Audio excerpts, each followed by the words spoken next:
gente vai dar início à nossa reunião da tarde de hoje, da nossa sexta-feira, da lição do Evangelho. E a gente vai ler a folha do livro Palavras de Vida Eterna, psicografado por Chico Xavier, é a lição de Emmanuel, vigiando.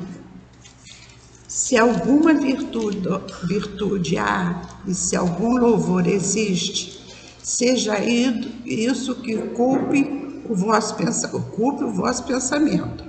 Paulo, Carta aos Filipenses, capítulo 4, versículo 8. Trabalhemos vigiando. Aquilo que nos ocupa o pensamento é a substância de que se nos constituirá a própria vida. Retiremos dessa forma o coração de tudo que não seja material de edificação do reino divino em nós próprios. Em verdade, muita sugestão criminosa buscará enevoar-nos a mente, muito lodo da estrada procurar-nos as mãos na jornada de cada dia, e muito detrito do mundo tentará imobilizar-nos os pés. É a nuvem da incompreensão conturbando-nos o ambiente doméstico. É a acusação indébita de permeio com a calúnia destruidora. É a maledicência convidando-nos à mentira e à leviandade.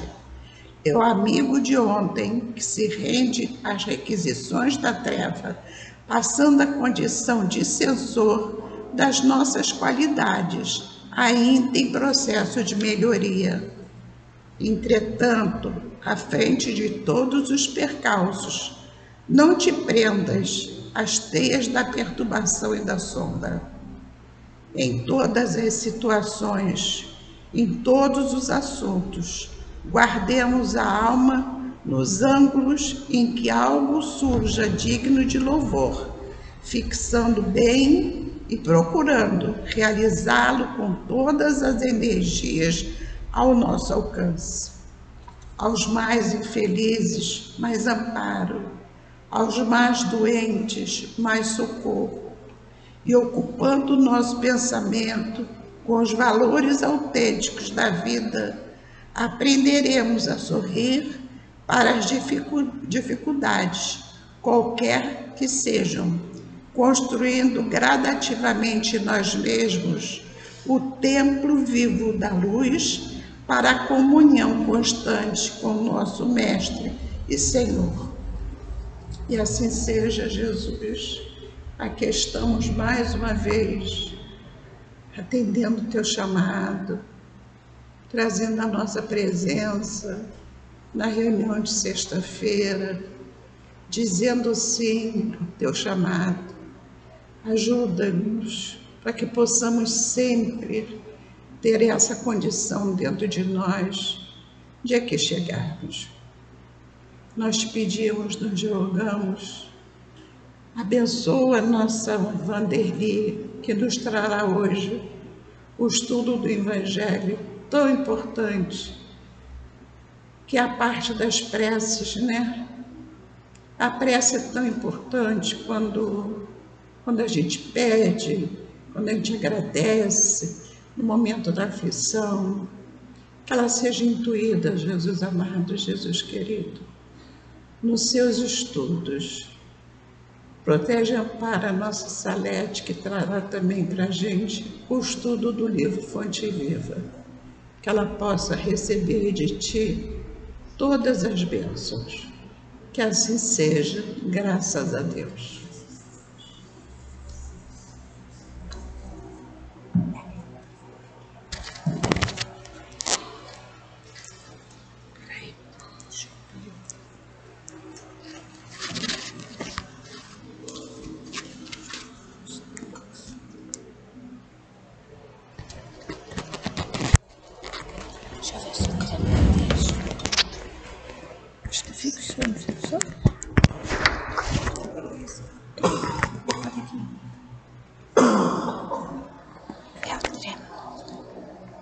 Está funcionando.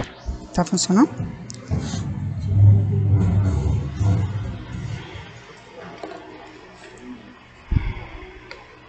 Está ligado.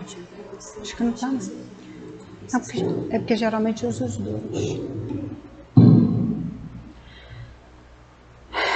Então vamos lá, minha gente, mais uma vez. Estamos aqui. Sejam todos bem-vindos. Que o Mestre Jesus possa nos abençoar na tarde de hoje e todos os dias de nossas vidas. E aqui estamos nós, principalmente eu, mais uma vez, com a responsabilidade das preces, né? E como dizem os espíritos, eu estava até conversando com uma pessoa hoje, eu falei assim, não, eu tenho que ir para o estudo na casa, né? E a pessoa falou assim, mas você vai fazer o quê? Eu falei assim, eu vou falar em público, que é a coisa que eu mais temo, é falar em público. E o Dr. Herman fala, né, e os estudos espíritas falam, que quem tem o comprometimento com a fala em público são os mais devedores. Foi porque fez uso indevido da palavra. Aí nós pensamos assim, na época de Jesus, o quanto os antagonistas a Jesus pregavam tudo em vão, né?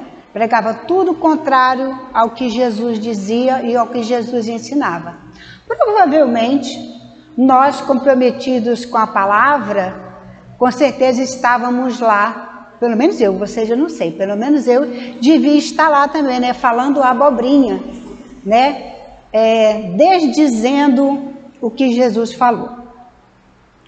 Então nós já estamos terminando, né, o capítulo das preces. E hoje nós vamos fazer a prece, o estudo da 69, que é por um criminoso, a 71, que é por um suicida, a 73, que é pelos espíritos arrependidos, e a 75, que é pelos espíritos endurecidos.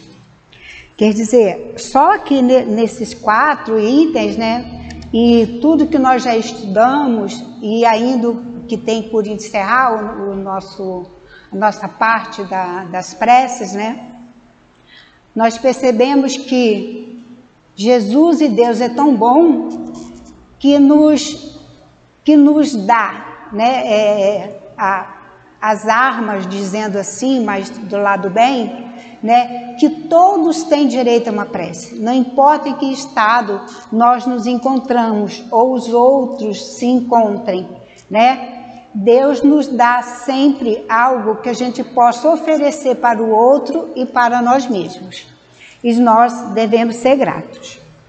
Então aqui no início da 69 é por um criminoso. Se a eficácia da prece fosse proporcional à quantidade das suas palavras, as mais longas deveriam ser reservadas para os mais culpados, que têm mais necessidade delas do que aqueles que viveram santamente. Negar as preces aos criminosos é falar com caridade e desconhecer a misericórdia de Deus. Considerá-las inúteis porque o homem cometeu esta ou aquela falta, é prejulgar a justiça do Altíssimo. E quando nós não nos falamos, quando a gente se refere, né, a criminosos, aquele que pratica ato indevido contrário à lei divina, qual é o primeiro sentimento que vem para nós, pobres e mortais? Vem logo o sentimento de revolta, né? Indignação. Matou uma criança, estuprou um adolescente, né? Foi fazer um assalto, para ele roubar o que ele queria, ele matou, né? Ele deixou alguém aleijado, sem poder trabalhar para o resto da vida. Alguém que comete injúria com o outro, é um crime. Cometer injúria contra o seu próximo é um crime gravíssimo, porque devido a uma injúria, o nosso acusado, né, quem sofreu a injúria, ele pode ter sérias consequências, inclusive levá-lo ao suicídio. Né? Até mesmo uma palavra falada em horário errado, no momento não propício, e dependendo da cabeça de cada um de nós, do estado da nossa mente, e a nossa mente nem sempre nos ajuda, né? Porque nós estamos aqui nesse planeta de provas e expiações, exatamente para ajustar nossas mentes, os nossos pensamentos, né?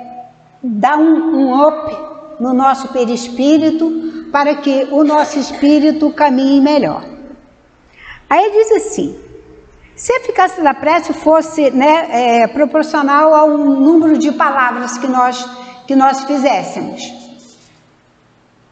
Então, digamos assim, pelos criminosos, ou por aqueles que fazem os maiores absurdos, né, nós iríamos ficar produzindo palavras, pronunciando palavras a vida toda. Né? E aí? E os outros que cometeram crimes menores, que são menos devedores? Aí nós iríamos orar menos? Não, mesmo porque a eficácia da prece não está ligada ao número de vezes que nós pronunciamos determinadas palavras da oração. Mesmo porque a principal eficácia da prece está no nosso pensamento, no nosso sentimento e na nossa devoção para conosco mesmo e para aqueles a quem estamos orando. E aí, quando nós falamos nos criminosos em si, ninguém pensa em orar pelo criminoso, né?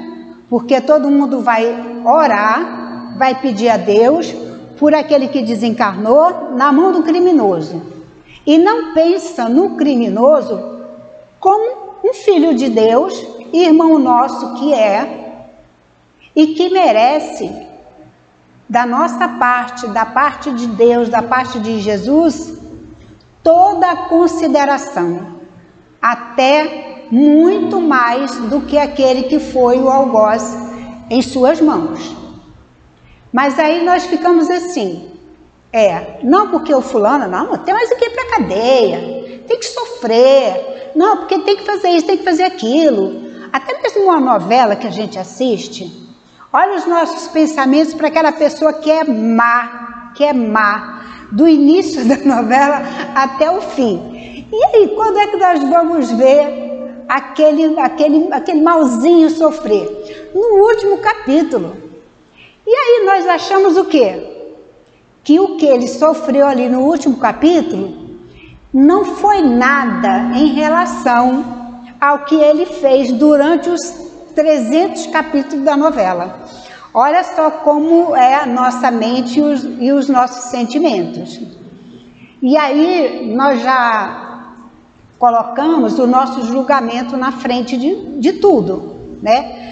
Quer dizer, a gente esquece lá que não julgueis para que não sejam julgados, e na hora exata nós estamos lá julgando. Nós não pensamos que aquele é um filho de Deus, que o que sofreu na mão dele foi recolhido pelos bons espíritos e com certeza está em boas mãos, e o maior sofredor é aquele que cometeu o crime com o irmão de Jesus, filho de Deus. Aí nós vamos e pensamos assim, coitada daquela mãe, vamos orar por ela, né? Vamos orar pela mãe, vamos orar pelo filho que desencarnou lá na mão do algoz, e o algoz que se dane para lá. E aí os espíritos vêm trazer através do evangelho que não é bem assim, que os mais sofredores, não importa em que categoria eles se encontram, são os mais necessitados das nossas preces, mesmo porque nós não sabemos o dia de amanhã em nossas vidas. Nós temos família, nós temos companheiros, temos filhos, temos netos, temos bisnetos, alguns de nós, e nós não sabemos o que será que esses nossos familiares podem cometer lá na frente. E se um desses nossos familiares cometer um crime, como que eu, mãe, eu, avó, eu, bisavó, vou abandonar meu ente querido preso, sofrendo, sem orar por ele? Aí é que eu vou debruçar cada vez mais as minhas preces, as minhas orações e o meu cuidado em cima sobre aquele meu querido que está lá. E principalmente, cada vez que nós tivermos a oportunidade de nos encontrarmos com esse nosso querido, nós vamos orar assim, para ele, pedindo a ele que se arrependa. Porque se arrepender antes do desencarne é bem melhor do que depois. Porque se arrepender depois do desencarne demora muito tempo para o espírito entender o erro que ele cometeu, seja ele qual for. A demora é muito maior e o resgate desse espírito vai ser muito mais demorado, porque ele demorou a reconhecer as suas faltas. Então, o que nós queremos para a nossa família é o que nós desejamos também para a família do outro, para o sofredor do outro, que seja igual para todos. E que a nossa prece possa sair para aquele nosso irmão que se equivocou ou caiu no mesmo erro de reencarnações passadas, que ele possa se corrigir nessa, que ele possa se libertar desse fardo que ele carrega de mais uma encarnação onde ele caiu novamente. E aqui só um trechinho da prece, que ele diz assim, lá no segundo parágrafo, ele diz assim: permite, Senhor, que seus olhos se mostrem a gravidade das suas faltas. Então a gente não vai lá só pedir, Deus, Jesus, Nossa Senhora, perdoe meu filho, perdoe meu neto. Não, nós temos que orar pedindo a Deus e conversando com Ele para que Ele seja consciente e tenha plena consciência do seu ato falho, das suas faltas, porque através do reconhecimento das faltas é que nós vamos ficar um pouquinho mais leve e um pouquinho mais perto do perdão de Deus e da ajuda dos bons espíritos, para quando chegar a época de desencarne, que a gente vá mais leve, que a gente vá mais suave, quando nós reconhecemos o nosso erro, porque quando a gente está aqui, encarnado, né, que nós ofendemos o outro, que nós maltratamos o outro, nós temos a oportunidade. E alguém já parou para pensar assim no alívio que dá para nós, quando a gente reconhece que errou com o outro e que nós temos a oportunidade de encostar, chegar perto desse nosso irmão e dizer assim: perdoa, meu irmão, me desculpa, mas eu errei com você. Errei feio, mas eu reconheço e estou te pedindo desculpa ali, estou te pedindo perdão. O criminoso que tirou a vida de alguém, que não conhece a doutrina, que acha que é tudo material, que não tem a consciência, que ele pode pedir ajuda a Deus, a Jesus, a espiritualidade maior, e nem também conversar com aquele espírito que ele tirou a vida, que ele pode pedir perdão de onde quer que ele esteja, ele pode fazer prece a quem ele tirou a vida e se arrependa de coração e pedir perdão e passar a orar por aquele irmão a quem ele ceifou a vida. Aí aqui, na 71, é prece por um suicida.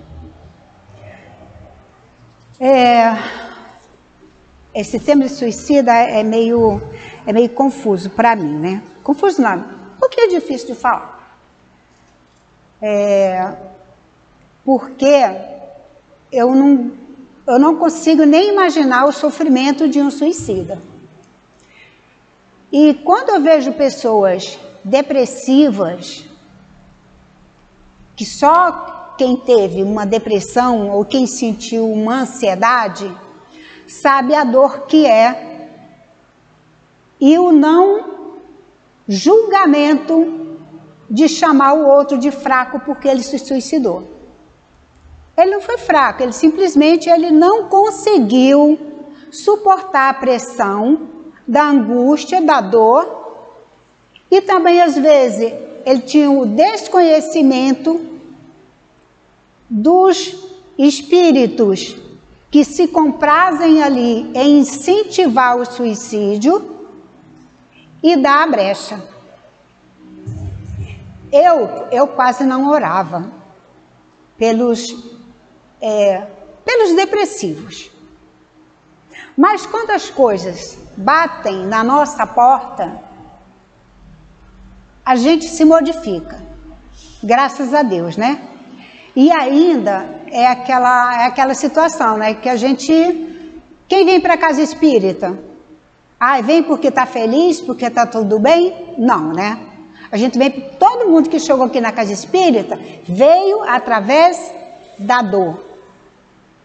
Então, quando a gente está lá todo felizinho, a gente não pensa no outro.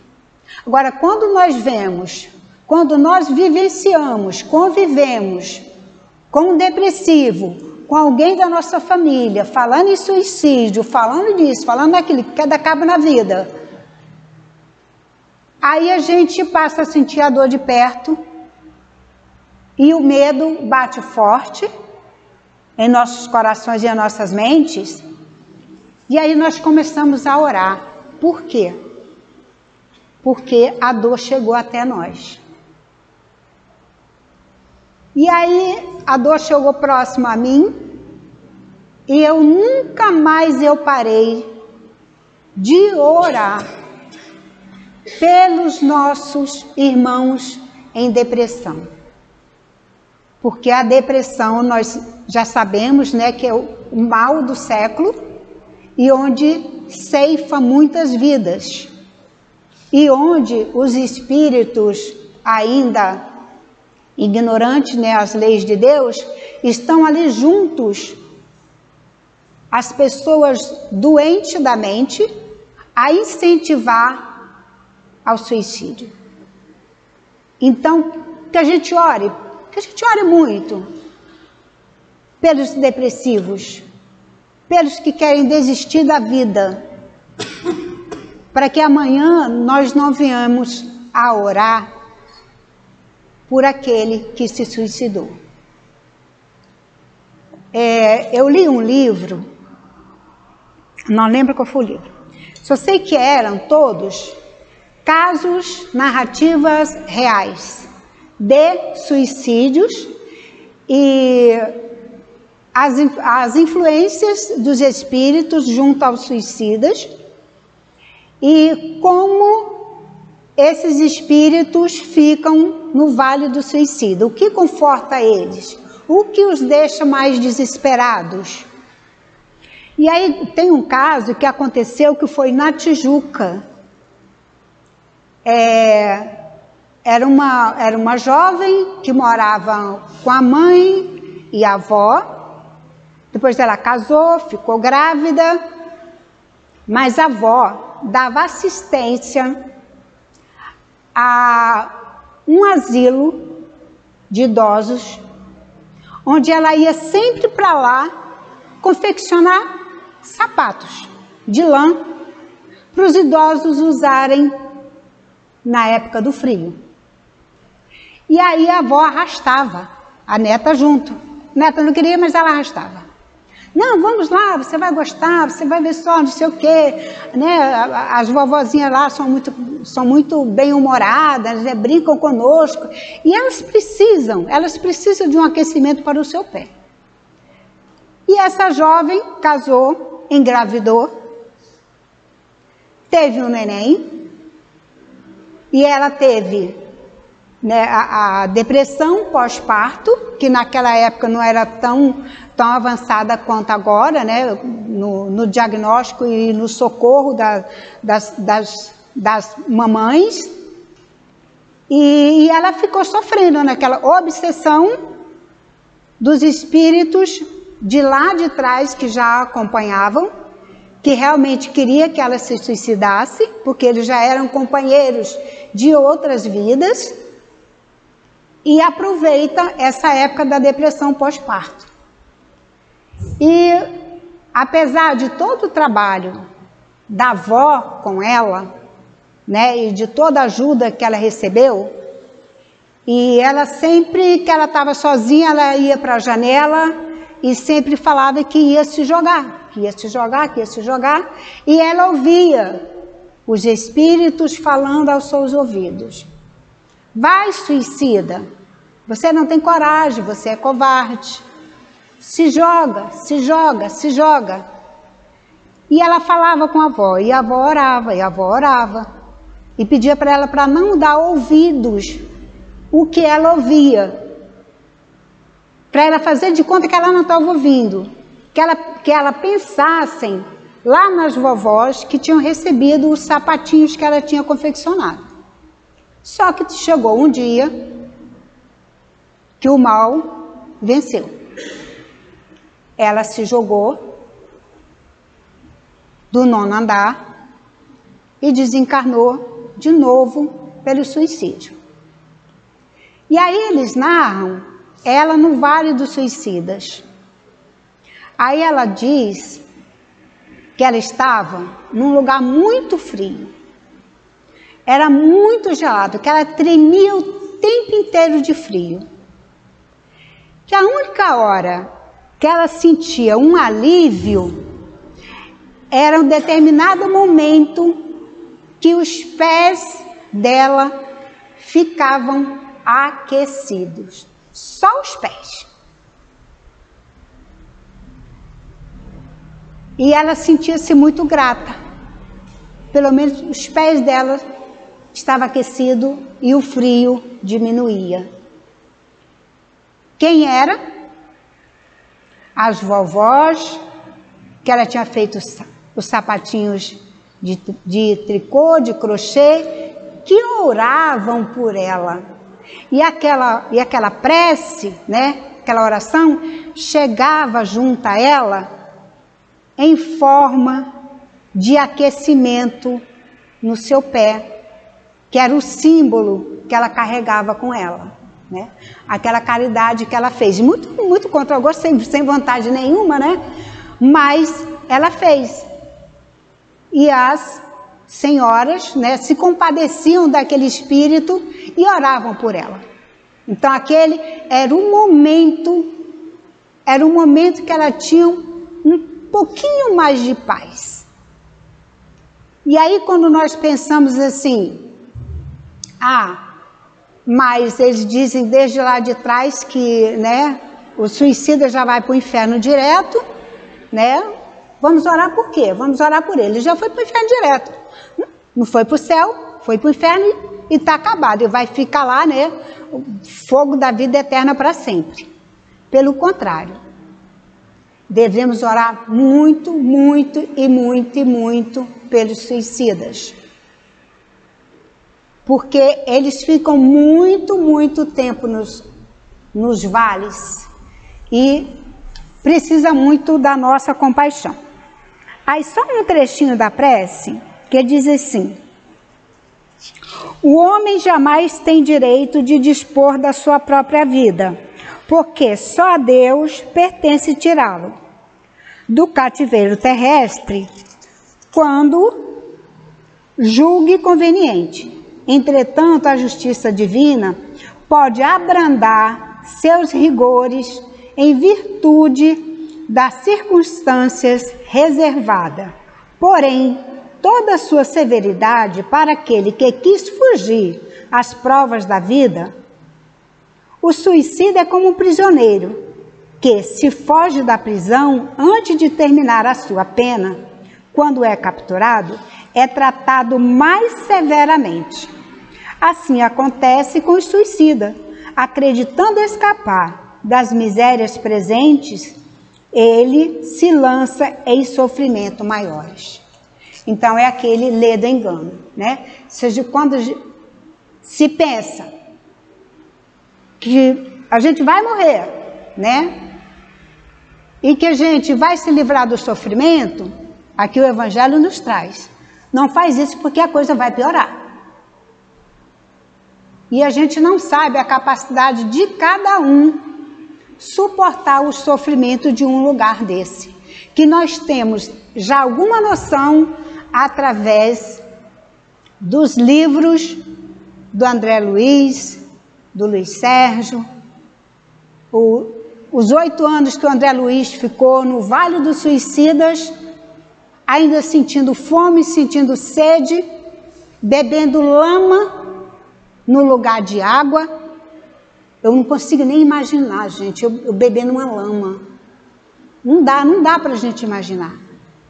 Mas a mente de uma pessoa que chega a suicídio, nós não temos como mensurar como estão os pensamentos desta pessoa. Principalmente se ela não tiver alguma coisa, algum ensinamento das leis de Deus no seu espírito, no seu perispírito, porque a gente pode não ser religioso agora, mas nós já fomos lá atrás.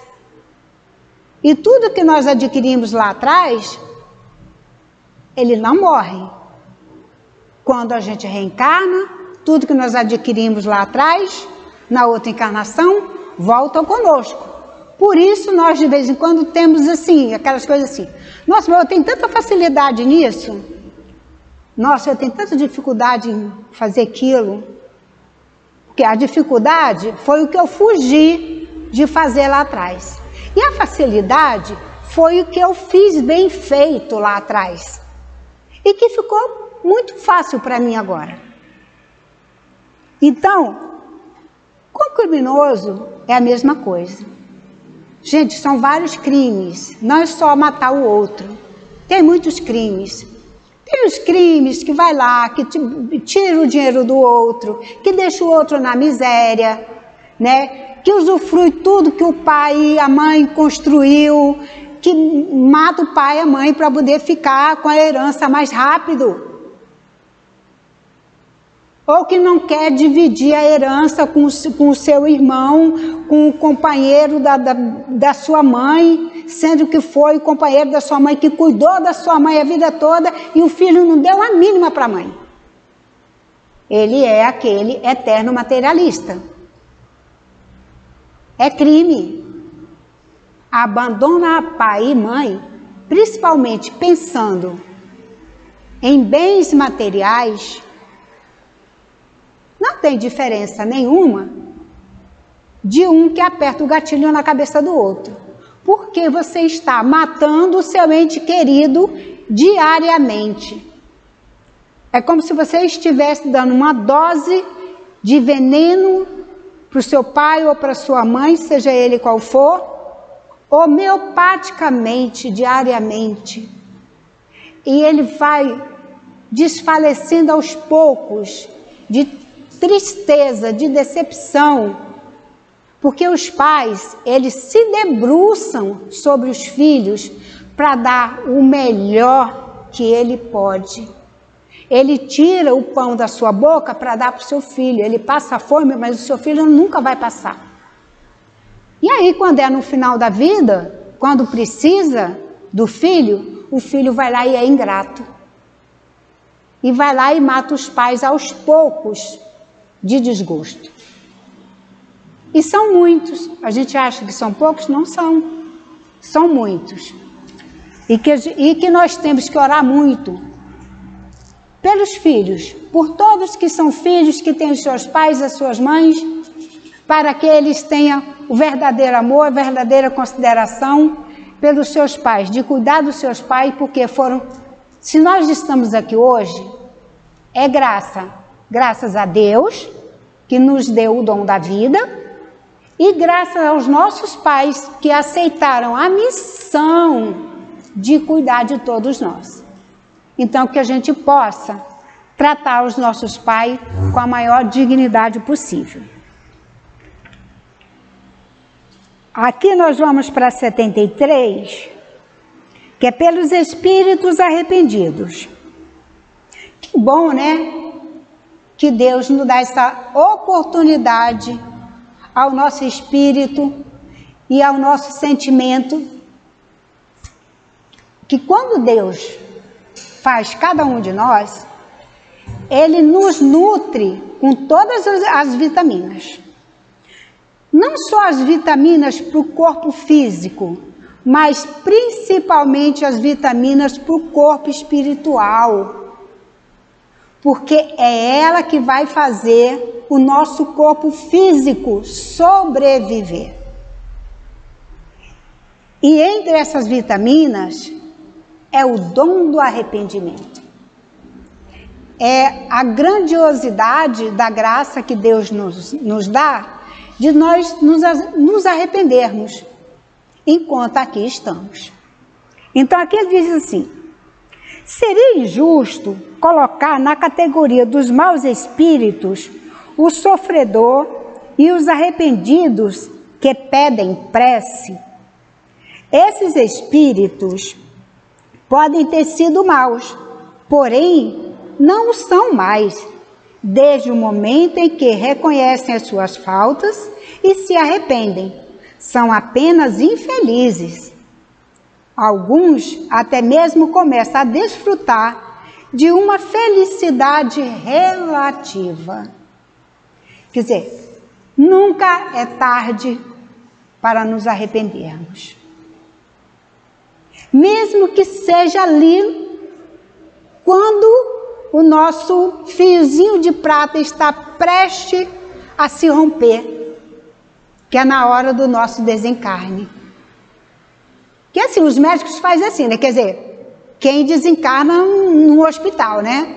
Quando o médico percebe que a gente está indo, né? E chama o familiar para vir se despedir, né?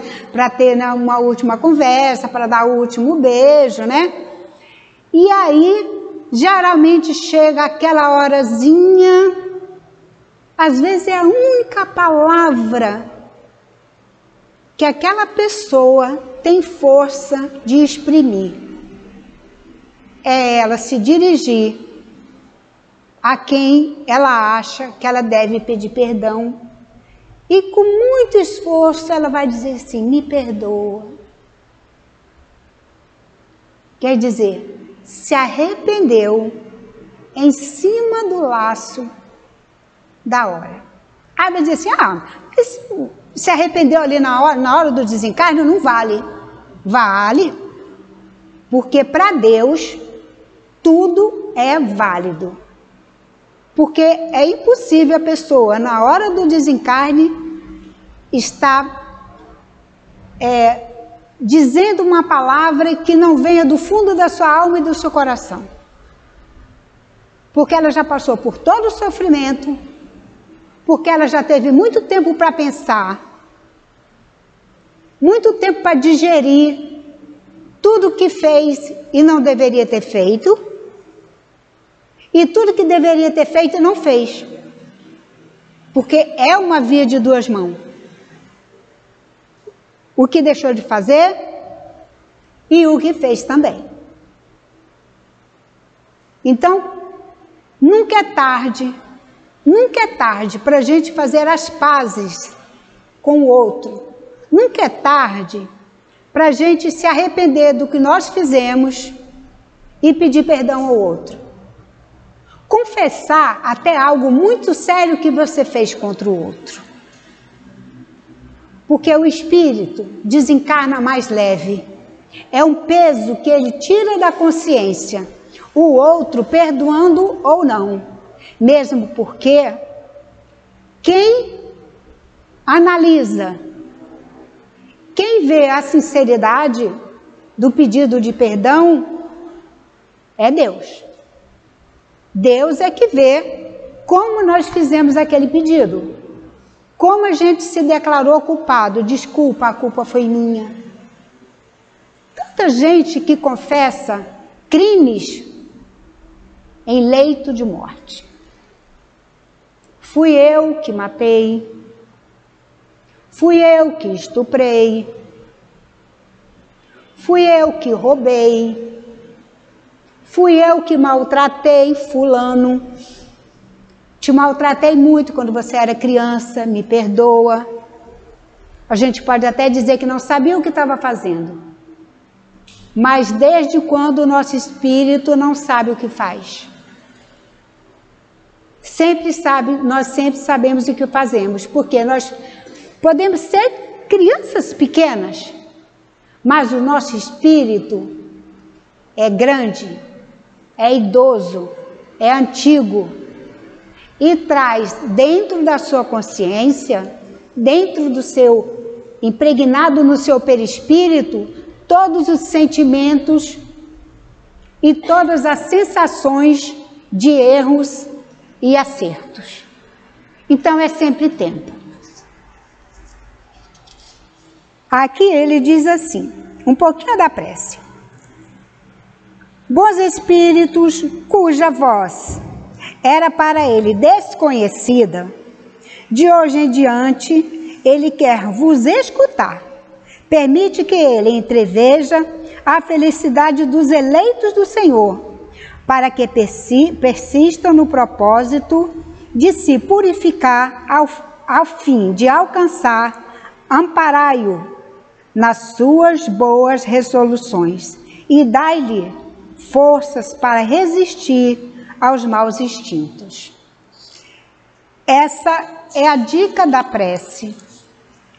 Uma síntese pequena para a gente ajudar os nossos irmãos que tiveram a oportunidade de se arrepender e que nós possamos continuar ajudando-os, porque mesmo depois do desencarne, a pessoa, o espírito ainda carrega a sua consciência pesada, ainda tem o seu tempo em um lugar, em um vale qualquer, onde ele vai realmente se arrepender verdadeiramente e onde ele será observado pela espiritualidade e será acolhido e recolhido a colônias espirituais.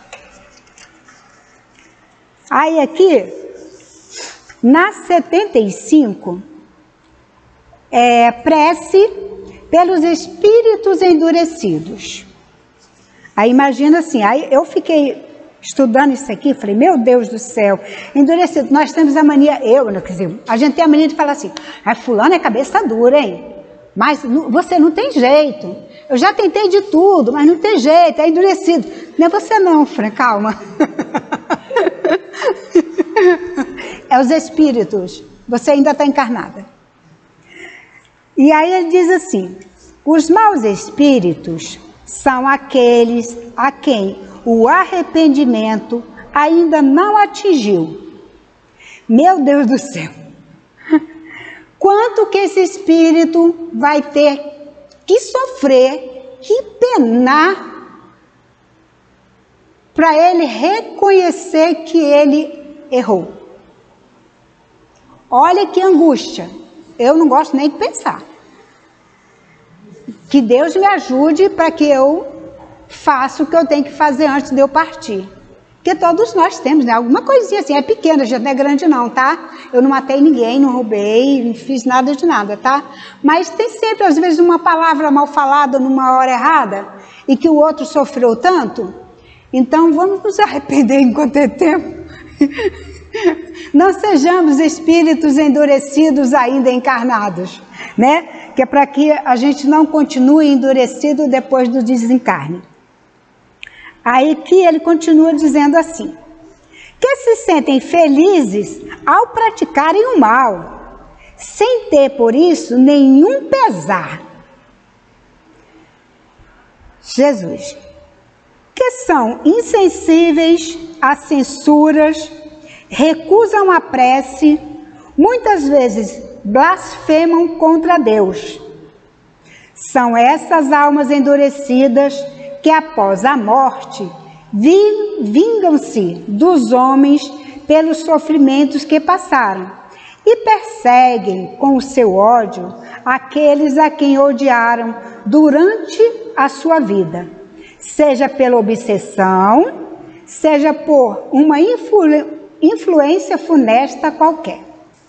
E aqui nós nos remetemos ao trabalho mediúnico da nossa casa. É o nosso trabalho de terça-feira, onde nós convivemos com esses espíritos, conversando conosco e sendo doutrinados pela espiritualidade. A gente sabe que nós estamos lá, o médium está ali, mas o principal doutrinador é o Mestre Jesus e Deus e aos espíritos benfeitores que nos acompanham no trabalho, porque senão nós iríamos nos perder no que a gente poderia falar para aquele espírito naquela situação. Porque os espíritos endurecidos são bem complicados, são bem difíceis de aceitar qualquer coisa que a gente fale. Primeira coisa que ele fala: quem é esse Deus aí que você fala? Nunca ouvi dizer. Quem é esse Jesus? Não conheço. O que ele faz? Ah, não, porque fulano fez isso comigo, não adianta. Olha, eu não vou ficar aqui, eu tenho que continuar meu trabalho lá fora, que eu estava fazendo, que eu tenho uma incumbência, e é sempre para o mal. Olha o quanto que esses espíritos precisam de ajuda,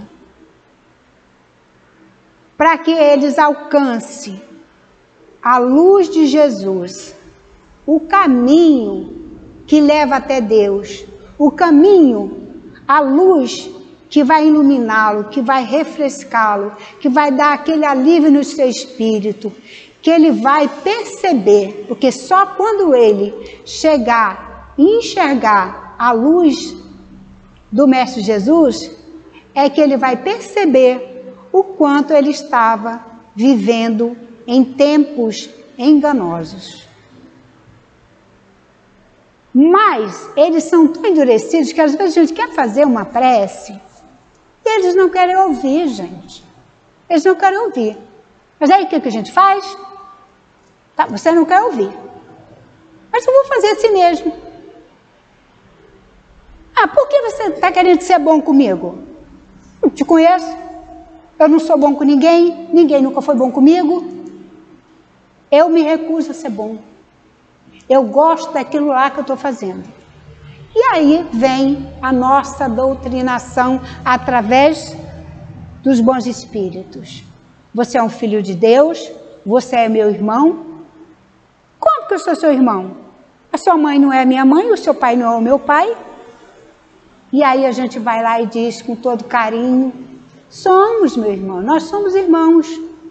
Porque antes de Deus colocar na tua vida um pai e uma mãe encarnado para dar a vida a você, Deus primeiro o fez. Então Deus fez você, fez a mim, fez todos nós.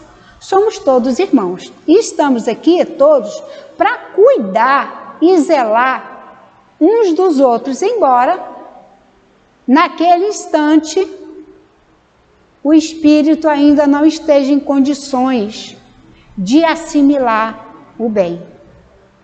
Mas chega uma hora que o tempo é de Deus, chega uma hora que ele assimila, que ele sente a paz e que depois até volta para agradecer o acolhimento que recebeu aqui na casa, que ele reconheceu os erros, realmente eu estava numa vida difícil, realmente eu estava me comprazendo, né, com o mal, e não era nada daquilo. E eu só tenho a agradecer o acolhimento sem julgamento que recebeu na casa. Aí aqui ele diz assim, na prece, como a gente vai fazer essa prece?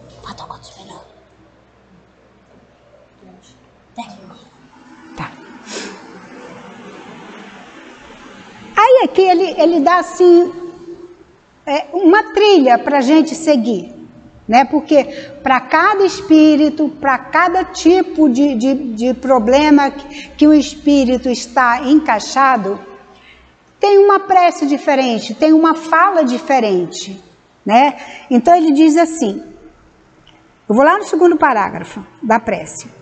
Bons espíritos, ajudai-nos a fazer-lhe compreender que ao induzir os homens ao mal, ao obsidiá-los e atormentá-los, ele prolonga seu próprio sofrimento.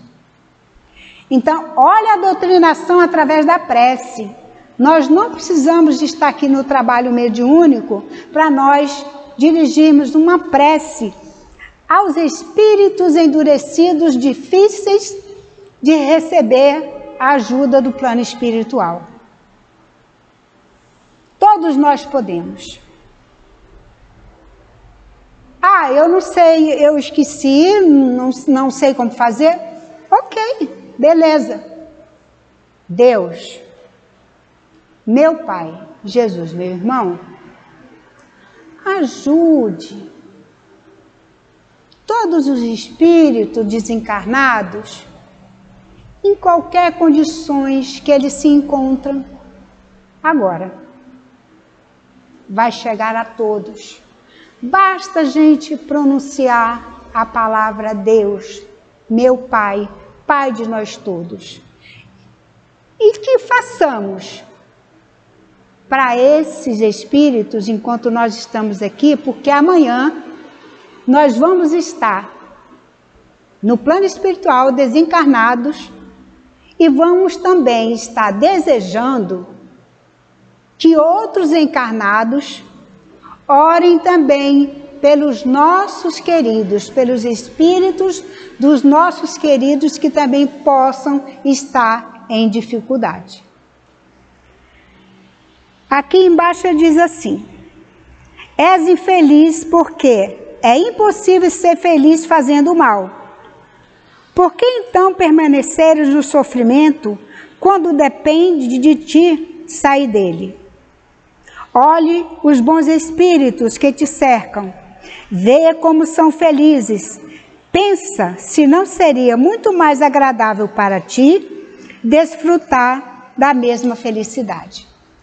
Aí aqui ele convida a gente, nos convida a fazer uma prece, não só mostrando, né, o local errado que ele está, agindo da maneira que ele está agindo ainda no erro. Mas vamos mostrar o lado bom para ele, para que ele sinta o lado bom, para que ele sinta a luz, que é melhor estar na luz do que na escuridão. Muitos ficam muitos e muitos anos na escuridão, não sabem nem o que é luz.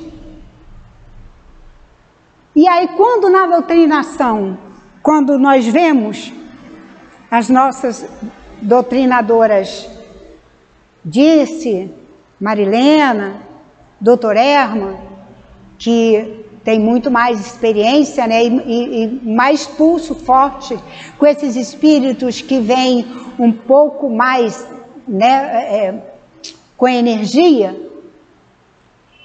elas põem a mão ali na mão na testa do médium e conversa com o espírito, de espírito para espírito, e mostra. Veja, convida o espírito a ver a luz. Veja a luz, saia da escuridão. A escuridão é ruim, a luz é boa. A luz alivia. Quando nós convidamos, irmão, já está na hora. Irmão, já está na hora de você sair dessa. É até um linguajar assim, né? Com os nossos adolescentes, que a gente vai lá dar um chacoalhão e diz assim: já passou da hora. Vamos, acorda para a vida. Sai dessa, olha para trás. Olha o que você fez até agora, olha o que você deixou de fazer. O mundo está caminhando, está andando, e você está parado no mesmo lugar. Há quantos anos você está aí no mesmo lugar? Sem nada a almejar. Só se comprazendo no mal. Então nunca é tarde. Então oremos. Oremos. Não precisamos decorar preces. Basta que nós façamos com o nosso coração, com a nossa alma. E para fechar, tem esse livrinho aqui.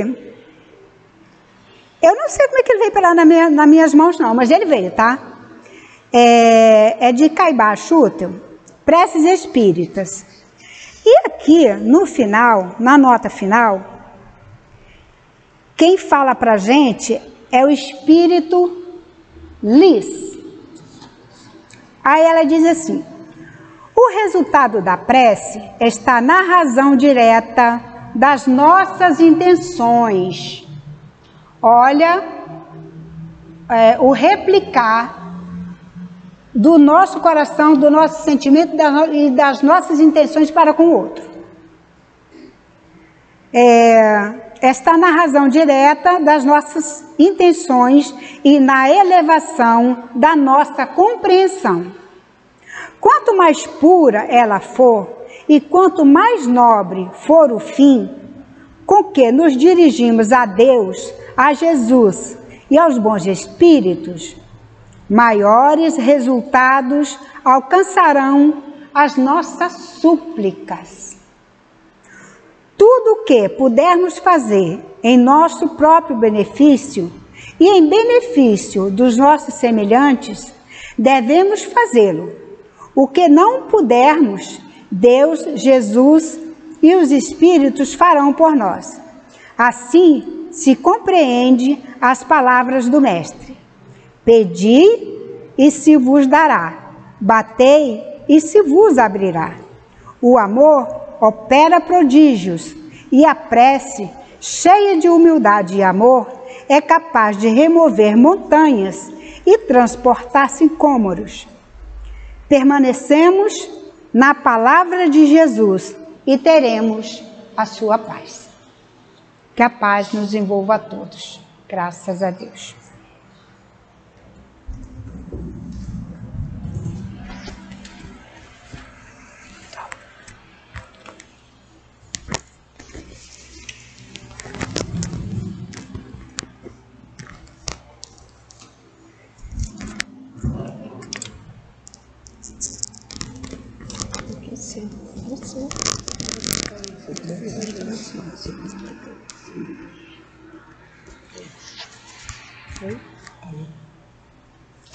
Agora nós vamos passar para o momento do passe. Não. A gente vai fazer a leitura.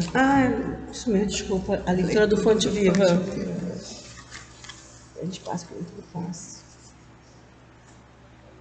Vamos para a leitura do Fonte Viva. A página 132, Tendo Medo. E tendo medo, me escondi. E tendo medo, escondi na terra o teu talento. Mateus, capítulo 25, versículo 25. Na parábola dos talentos, o servo negligente atribuiu o medo à causa do insucesso em que se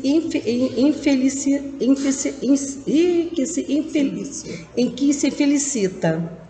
Receberá mais reduzidas possibilidades de ganho, contara apenas com um talento e temera lutar para valorizá-lo. Quanto aconteceu ao servidor invigilante da narrativa evangélica?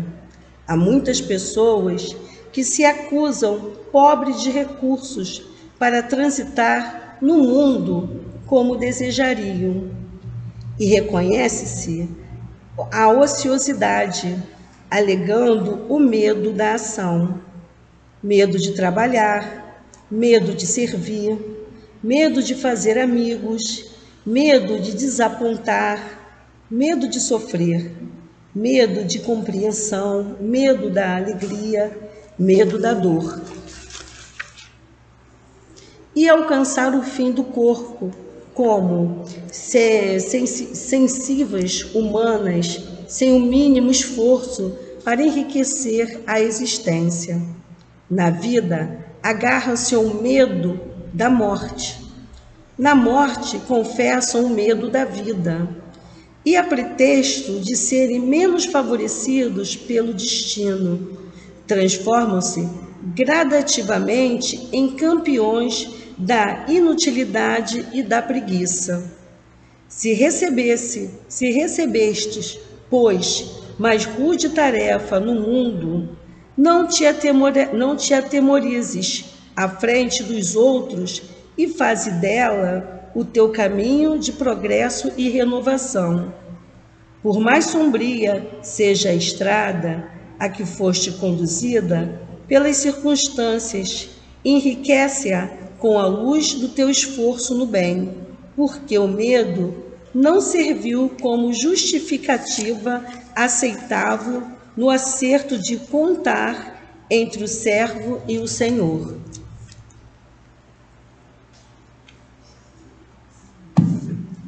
Agora vou pedir aos médios que se posicione para o momento do passe. E vamos à nossa prece. Você tem que fazer um comentário.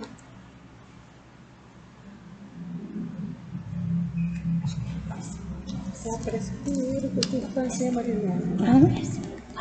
Eu tenho que fazer a prece para o próximo, Marilena. Sim, a prece, mas o comentário. Você me fala depois. É o que eu falei, eu estava certo. Eu estava certo no que eu disse. Deus, nosso Pai, Jesus, nosso divino médico, queridos amigos espirituais, rogamos as vossas bênçãos de amor, de paz, de equilíbrio e de cura para todos nós que aqui estamos. Que os bondosos amigos espirituais encontrem em nós as disposições para o bem. Que seja em teu nome, em nome dos bons espíritos e, acima de tudo, em nome de Deus, que possamos iniciar o passe.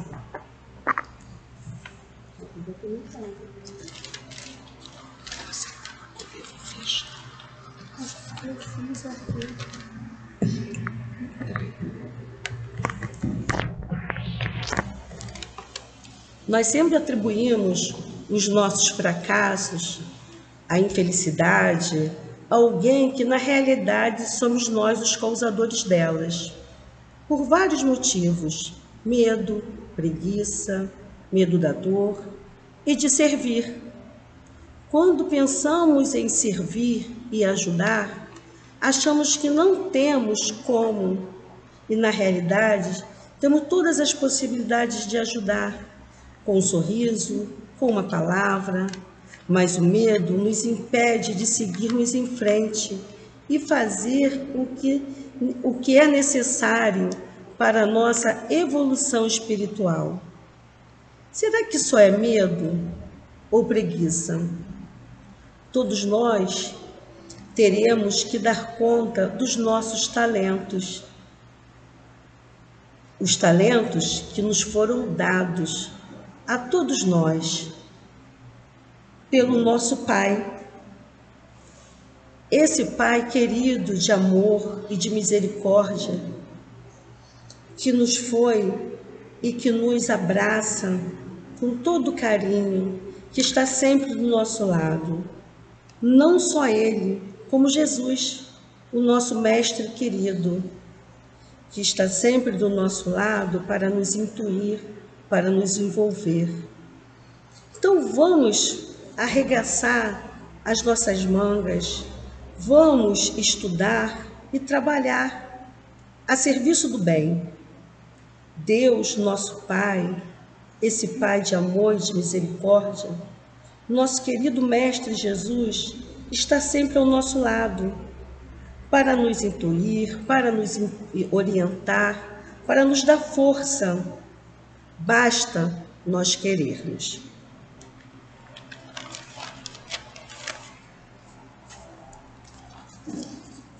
Agora vamos continuar com os nossos pensamentos voltados para o momento do Pacto, para o momento da nossa mensagem espiritual.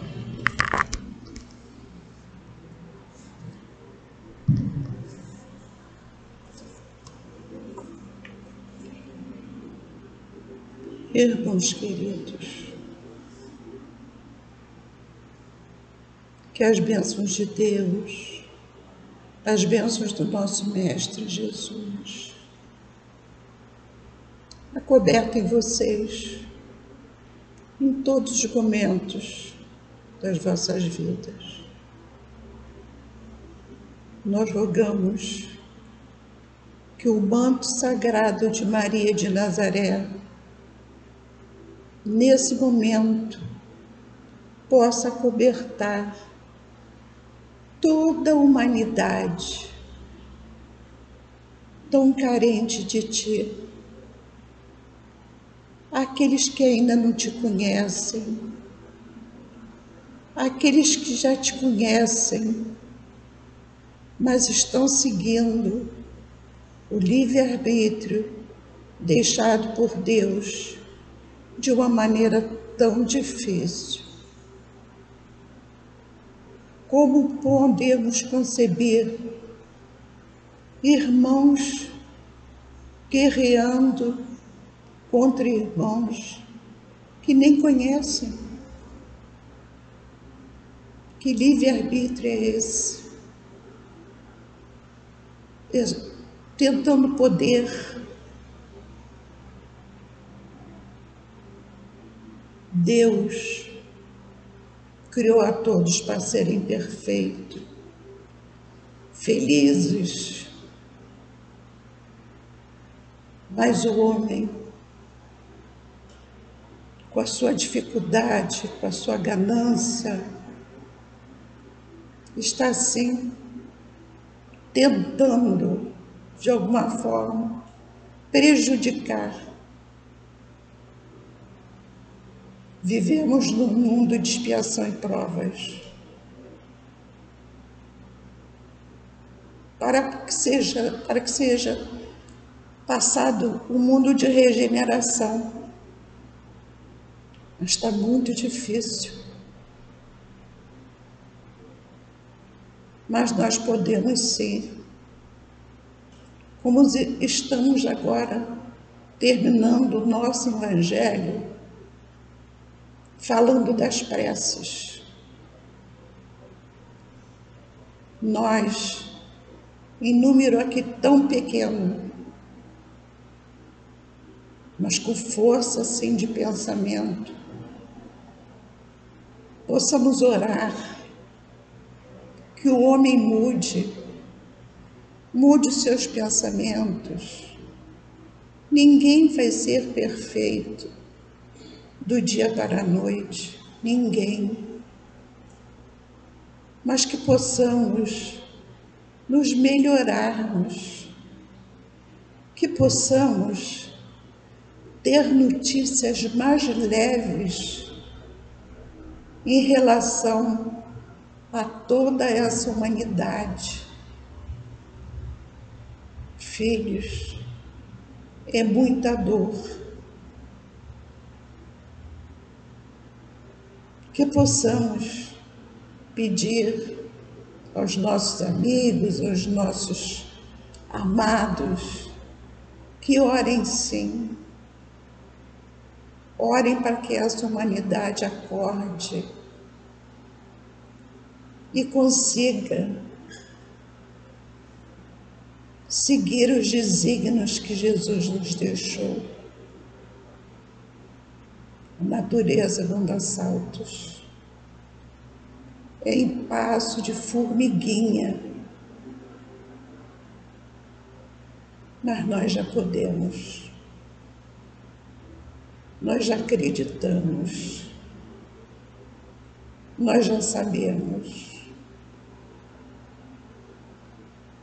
Vocês, de alguma maneira, estão amparados, tenho certeza disso.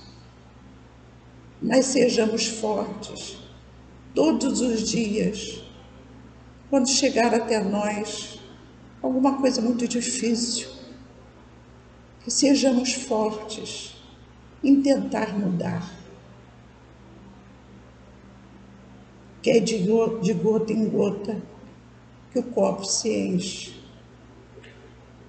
Esse copo de bons sentimentos, de amor, ele tem que se encher.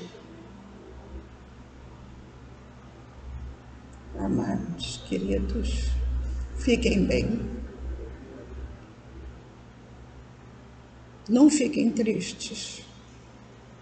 Pelo contrário, fiquem felizes por já terem condição de saber aquilo que Jesus nos deixou.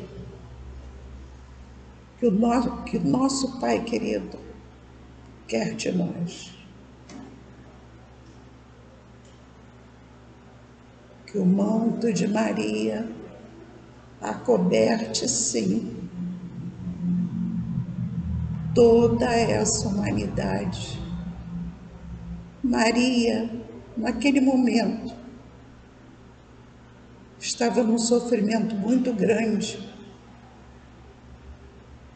acobertando o seu filho. Mas ela teve muitas vitórias.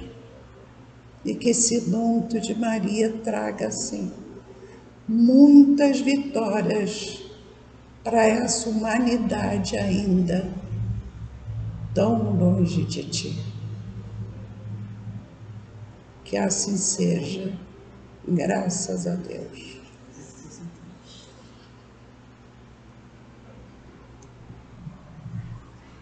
Vamos manter equilibrados o nosso pensamento ligado a Deus e fazermos a nossa prece de encerramento. Querido Pai de amor e misericórdia, obrigado, Senhor, por mais essa oportunidade nos dada de estarmos aqui esta tarde para estudarmos o Seu Evangelho, para estudarmos a respeito das preces, para que o Senhor possa, Pai, nos dar força, nos dar coragem, para que continuemos estudando, para que nós tenhamos entendimento, Senhor, de tudo que foi nos trazido hoje, nesta tarde. Que possamos ir para os nossos lares, pensando em que podemos melhorar, e no que foi muito bem falado hoje aqui pela nossa querida companheira. Não julguemos. Vamos pensar em ajudar, em fazer prece para todos os necessitados, Senhor, inclusive nós. Peço ao Senhor que nos ampare, que nos proteja, que nos dê força para estarmos aqui toda semana estudando, aprendendo o Seu Evangelho, que só nos enriquece, que nos deixa cada vez mais forte, Pai. Peço ao Senhor que nos acompanhe, cada um de nós, aos nossos lares, em segurança. Agradeço esta casa, toda essa espiritualidade amiga que está aqui conosco, nos incluindo, a doutor Erno, enfim, Pai, a toda essa espiritualidade. Que assim possa ser, graças a Deus.